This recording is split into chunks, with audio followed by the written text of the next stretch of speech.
The Dreamcast! It's remembered as one of the greatest consoles ever to release. I myself have fond memories of the console. Until this day, it is one of my favorite platforms. But what about its successful launch? The triumphant return of Sega, its amazing library, and of course, the reason behind its eventual demise. So let's pop those rose-tinted glasses off, examine the details, and take an unbiased look at the Sega Dreamcast, and see why it was the last console Sega would ever release after entering the console business in 1983, 18 years early.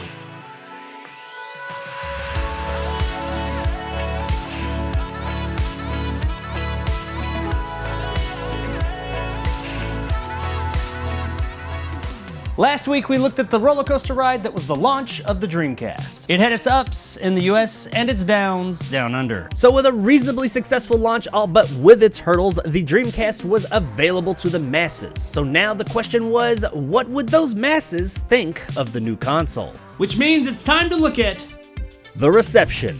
The console had a fantastic and varied launch lineup in the US, consisting of Air Force Delta, Aero Wings, Blue Stinger, Kart, Flag to Flag, The House of the Dead 2, Hydro Thunder, Monaco Grand Prix Racing Simulation 2, that's a mouthful, Mortal Kombat Gold, NFL Blitz 2000, NFL 2K, Pin Tri-Icelon, there's that word again, Power Stone, Ready to Rumble Boxing, Soul Calibur, Sonic Adventure, TNN Motorsports Hardcore Heat, that sounds dirty, Tokyo Extreme Racer, and we know it's extra extreme because of the obligatory 90s, and Trick Style. One of the things that the console was praised for was how it continued Sega's penchant of interesting and quirky peripherals, with add-ons such as the fishing reel and rod motion controller, VMU, keyboard and mouse, and microphone. Not to mention the, at the time, unorthodox inclusion of the modular 56K modem. One of the cooler features of the Dreamcast that many praised was its interesting storage method. While other consoles at the time were relying on expensive memory cards for the storage of game saves and the like, the Dreamcast had the VMU, or Visual Memory Unit, an expensive memory card for storage of game saves and the like, with a built-in LCD screen and small controller inputs. The VMU was more than just a memory card. Instead of connecting directly to the console like other memory cards of the day,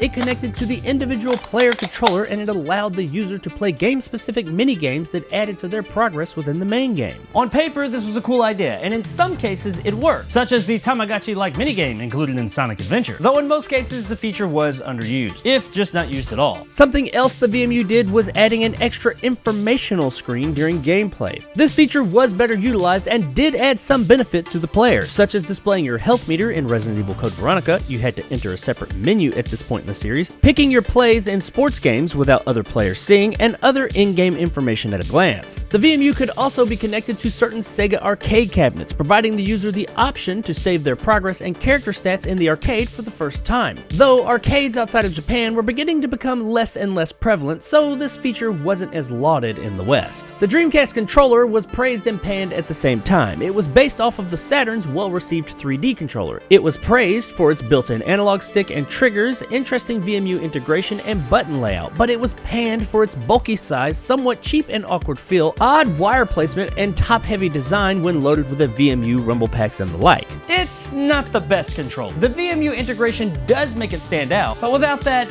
it's a bit underwhelming. And in 2023, the omission of the second thumbstick is sorely missed. Overall, the console, especially the US release, was received very well. While there were some concerns about the controller design, most outlets praised its solid launch lineup, affordable power, and truly next-gen design and performance, giving it overall high marks. Sega and the Dreamcast were riding a much-deserved high, but unfortunately that wouldn't last for too long. Which brings us to the saddest part of this story, the fall.